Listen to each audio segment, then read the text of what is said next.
这一回呢，跟大家聊聊出国住宿方面的一些省钱方面的经验吧啊。那首先的话，有个网站啊，是我自己的网站 Mr. 11，然后这边有个携程国际站啊。为什么我推荐携程国际站呢？是因为本身你出国的话是要有英文的这种住宿订单的。那英文住宿订单的话，然后你去英文的网站上下单的话，很多时候客服也是英文的，所以说呢，携程国际站这方面比较好啊。然后呢，还可以用外卡支付啊。然后这个客服呢还是这个中文的可以啊。然后比如说我这边订酒店吧啊，如果说你第一次出国，或者说这个国家你第一次去啊，我建议你不要去找这种租房子啊或者住朋友家啊，你至少订一晚啊，在这个酒店里面啊，因为人家要求你出示这个酒店订单的时候，你没法出示你没法证明你在朋友家住是吧？这个很麻烦的一件事情。那比如说你这个酒店是很贵的，对吧？那你看洛杉矶这个酒店啊，这个洛杉矶机场的，然后你可以排序一下啊，这个排序的话可以从最低价格到最高价格去排序。那你看到这个是洛杉矶机场附近的酒店啊，都是很贵啊。那第一个很贵是没办法，但是第一晚你可以住，然后你可以把订单拆开啊。比如说你第一晚订这个酒店好了，我住过的啊，你订这个酒店，然后呢，你订酒店的时候呢，比如说我这边选择日期啊是6月23号到4号的，然后你这边可以看到这边有是免费取消政策的啊，所以说呢，免费取消政策的话就比较方便了嘛。比如说我入境的时候，我可以订3个订单，比如说我第一晚下一个单，第二晚下一个单，后面比如说我第3天到第5天的这个订单，我会合并下一个订单。然后我入境之后啊，我可以第一晚我真的住在这边，然后后面把订单取消掉啊，这样的话可以提前嘛。你看这个23号入住的话是提前1天取消，是吧？那我后面订单的话是24号入住的话，23号之前就取消，对不对？那这样的话就可以只能说啊，我第一晚的话我真的入住酒店，这样的话我也能出示这个酒店订单啊，省得这个海关老是问很多问题，是吧？包括这次我去美国的时候呢，他也是问我你住在哪里。然后我说我住在朋友家，我朋友帮我安排了一个房间，然后他问我你是怎么认识朋友的？我说我来过很多次啊，那我当然知道自然而然的认识朋友了啊。所以说呢，你如果第一次去的话，你很难回答这些问题，是吧？很麻烦。那么还有一个小技巧就是说呢，比如说我这次去的话是先到洛杉矶，然后呢我要从洛杉矶坐飞机去拉斯维加斯，是不是？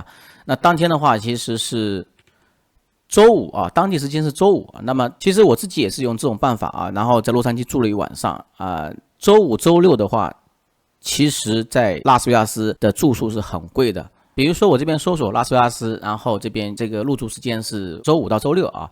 为什么周五、周六很贵呢？因为拉斯维加斯大家都知道是一个赌城嘛，所以说周五、周六的时候放假了啊，很多人飞到拉斯维加斯来玩娱乐啊。但是如果说你周一的话，你就便宜了啊。比如说我这边把订单的话，从便宜价格到高价格去排序啊，可以看到啊。但是如果说像这种的话，已经很偏了啊。然后老城区啊，或者什么样子的。那如果说我这样把这个时间改一下，比如说改周一到周二啊，这个时间的话就很空了，就价格就便宜了。你刚才看79刀是吧？我这边的话可以看到啊，44刀啊，就便宜了。你看这个是14刀，看里面这是欧有的啊，这个才14刀。不过的话，含税的话是62刀啊。你看这个含税的话是62刀，所以说呢，你这个也是一个考量的方面啊。那么还有一个比较便宜的住宿方法呢，就是你如果说住在洛杉矶啊，洛杉矶很贵嘛，但是办法啊，比如说你进这个网站啊，HiUSA，其实这个网站是干嘛的呢？是国际有个青年旅社联盟啊。但是呢，这个卡呢是要买的，这卡的话在不同地区的定价是不一样的。那所以说你在中国的青年旅社网站去买。那这个的话就是 YHA China 啊，你可以搜索一下就有了。然后这边就有会员卡啊，好像是才50块钱，多少钱吧？就是50块钱这一张，你可以用1年啊，也可以续卡。那如果说你在美国买或者说在香港买的话就很贵。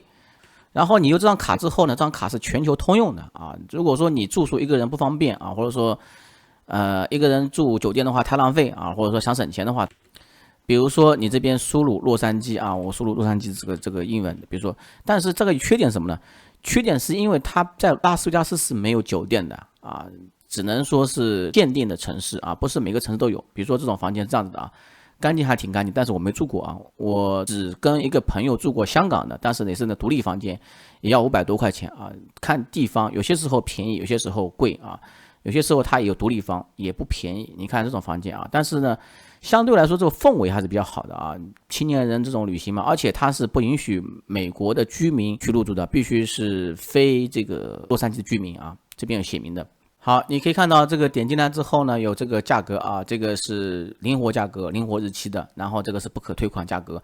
那最便宜价格就是这个会员价格啊，会员价格的话便宜15%啊，41，你看这41、39、66、39啊，39你可以看别的啊，应该算是最便宜的啊，这个是没有啊。你看这是吧？是便宜点。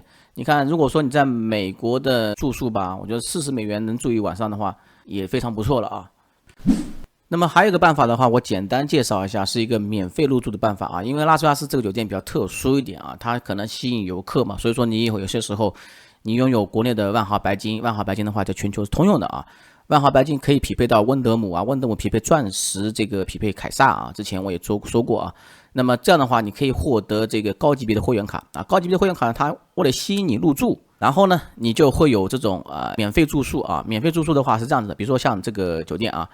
那你可以看到我这边啊，我这边的话，这个是全部是免费的啊，但是我这个会员级别不够高啊，虽然说是免费的住宿，但是呢，它还是会收取一个叫 resort fee 啊，就是一个度假费。比如说我这边随便点一下啊，好，这家的话其实我是住过的啊，你可以看到这个 comp 啊 comp 看都是免费的，但是它有些高级别的这种应该是要收费的，比如说这种啊。677啊，这个131是吧？你这个种比较贵了啊，房型是不一样的啊。那有些房型的话，像这种房型我都住过啊，我之前的话住过很多回啊。好，那么现在来说民宿啊，民宿的话就这个网站，其实我也对比过很多家其他的民宿网站，都不如这家啊，从价格上、从房源上都不如这家。那所以说你还是就选择这家就行了。但是很多人去找别人代订啊，代订的话是有风险的。有些人的话，你找别人代订的时候呢，你要记住，付款一定要让自己付，他可以帮你用优惠券，他可以用别的账号，但是付款一定要自己付。为什么呢？很多时候他帮你代订的时候，他用黑卡盗刷卡片去帮你付，等你入住的时候呢，结果呢房东收到这个提示，然后说你这个是盗刷的，你很有可能会遇到警方的问题。所以说你一定要小心，付款一定要自己付，自己记住。那如果说你想省钱的话，其实有办法啊。第一个的话，就是你在手机 APP 上打开啊，它有些是房东是，比如说新来的房东，他可能为了优惠嘛啊，他想提前接单，所以说他会主动让价啊。那么这边的话，我这边说了一个啊，你还有一种的话就是方法就是你搜索这个点那勾选28天优惠啊，那个也是很便宜的，甚至有28天优惠加上新房东的优惠，就这样可以折上折。那这个是优惠方面的问题啊。那在付款环节也是可以优惠啊。比如说付款环节吧，我之前说过一个很有名的网站，就是这个网站啊，这个网站是可以帮你省钱的网站。那么这边有个省钱，就是2.4%的返利，是吧？好，点进来之后是这样子的，其实它这个 Airbnb 呢，它其实是没有返利的，但是它这个是有卖这个礼品卡，卖礼品卡的话可以5%的返现啊，相当于你就用礼品卡去买。但是呢，礼品卡呢，就是可能会产生余额，比如说你298你怎么办呢？那你就只能买300，是吧？买300的话，你还是能省个5%的话是$15嘛，对吧？你这样的话还能省点钱，这样子也是一个方法。但这个方法的话，反正这个礼品卡也是你自己买的，但是你不要去买别人网上价格汇率很低的礼品卡。一般来说，我不建议这样做啊。这种礼品卡，风险很高，你还自己亲自掌握在自己手里去买啊，5%就够了，人家也要赚钱的。那么礼品卡怎么兑换呢？其实很简单啊，就网址 Airbnb 后面的话.com， 然后再斜杠 gift 啊，然后这边输入这个 PIN 码，你就可以兑换这个礼品卡在你的这个钱包里面了。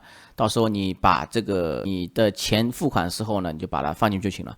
那还有的话就是选择住宿地方的问题啊，其实我建议各位啊，其实日本的话有个网站是可以看到日本的一些民宿啊，有些民宿它是有凶宅的。那这个地图你可以去看一下啊，有些地方你可以避开一下这凶宅啊，发生过什么命案。那还有美国的话是这样的，我建议还是住在华人区比较好啊，比较方便，也不会说你到了一个黑人区、白人区之后，你进去之后，人家都盯着你啊，因为有些小区吧，它可能就是会对外来陌生人更多提防啊，更多提防你。那所以说你还在华人区的话比较好一些啊，亚洲人的住地方比较好一些，那不会说引起别人啊盯着你看，对吧？还有的话就是美国啊有这种网站啊，就可以看到犯罪地图现象。比如说你要住的地方，你输入邮编啊，那个你可以看到这个地方有什么犯罪啊。有些地方呢，这地方是暴力犯罪比较多；有些地方呢是可能是偷窃比较多啊。那你可以自己查询一下啊。尤其是住在洛杉矶啊，洛杉矶的话，这个地图比较详细啊。有人收集数据嘛，比如说这种盗窃啊、这种车祸啊这种情况啊。还有枪支啊，所以说呢，你要看看啊，有些东西光便宜不是好事情啊，所以说我觉得选择还是我一般还是选择这个华人区入住比较方便一点，吃的也方便一点。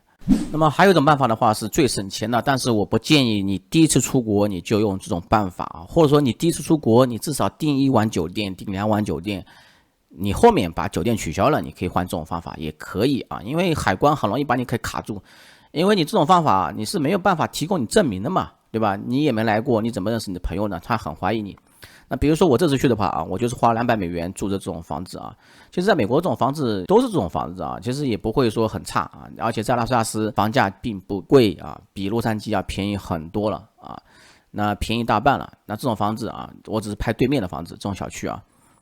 那这种房子的话，其实我没到之前的话，就让朋友帮我约好了，这房东也是中国华人嘛啊，然后呢，反正这边住的都是华人，所以说呢，大家文化差异就比较小啊，不会产生这种你烧饭啊或者怎么样子啊就麻烦，对吧？照片拍的不多啊，所以说呢，在这种房子里面住的话，就是反正还能聊聊天，对吧？你就比较方便一点。当然，你也可能会问啊，如果说你没有朋友的话，你怎么去找这样的房子呢？其实也很简单，有这种分类信息网站啊，你只要有华人地方，这种华人房东，尤其是美国的华人房东，即使他买了房子之后呢，他也要承担这个很高的房产税啊，他一个人住不完这么大房间。如果在日本的话，那就一般来说别想了啊，因为日本的房子就比较小嘛，就是可能说很多时候就是比较压缩的。那在美国的房子的话，他一下子买这么大一栋，有很多房间啊，他一个人住啊，肯定要出租出去，合理化利用嘛。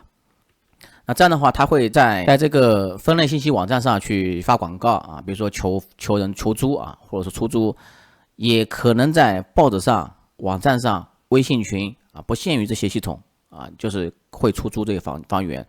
那所以说呢，你就是去问他，这样的话也不用走 Airbnb 了。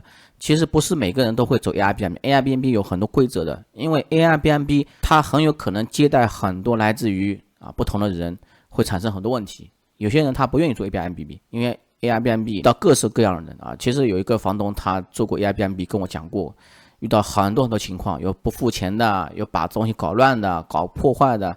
所以说呢，华人对华人的话，其实我觉得还行。因为呢，我是找朋友帮忙啊。其实如果说我没有朋友帮忙的话，我也可以自己找到啊。比如说这边有个新闻报嘛，这种报纸的话，你可以在这种华人区的超市门口拿到免费的报纸。这种报纸上就有这种广告嘛，比如说公屋出租，你看日租1人$20啊，月租660，对吧？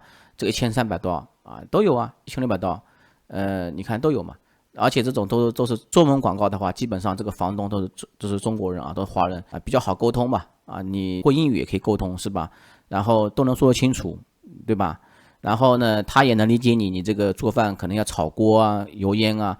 你要如果说真的去租一个老外的话，很有可能老外那个都有警报器啊，你万一炒东西的话，油烟大了之后啊，甚至可能会警报器都响起来啊。还有汽车出租，但汽车出租的话，我当心一点啊，很多时候会有纠纷。他说这边破了，那边破了啊。如果说你要汽车出租的话，一定要拍好视频，检查好任何地方，讲清楚啊，签写合同，因为这种很麻烦啊。好吧，今天就跟大家讲这个比较出国方便的出租方法啊，住宿方法，其实也不会很贵啊。